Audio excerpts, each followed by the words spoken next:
अतिवृष्टीमुळे राज्यात प्रचंड नुकसान, केंद्राकडे मदत मागण्यासाठी मुख्यमंत्री फडणवीस आज दिल्ली दरबारी, तर मुंबईत काल अमित शहांनाही दिलं निवेदन.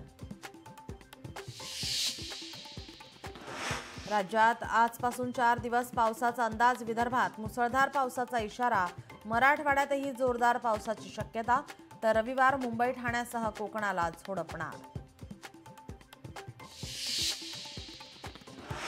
आय लव्ह मोहम्मदला आय लव्ह महादेवने उत्तर, मुंबईत भाजप नेते नितेश राणेंच्या पोस्टने चर्चेला उधाण.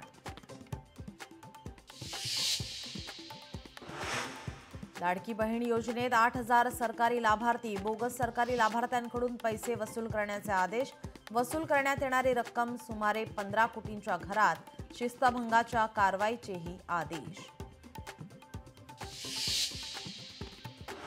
आशिया चषकात प्रथमच भारत आणि पाकिस्तानमध्ये फायनल होणार, 2 आठवड्यात तिसऱ्यांदा येणार आमने सामने, 28 सप्टेंबरला रंगणार अंतिम सामना.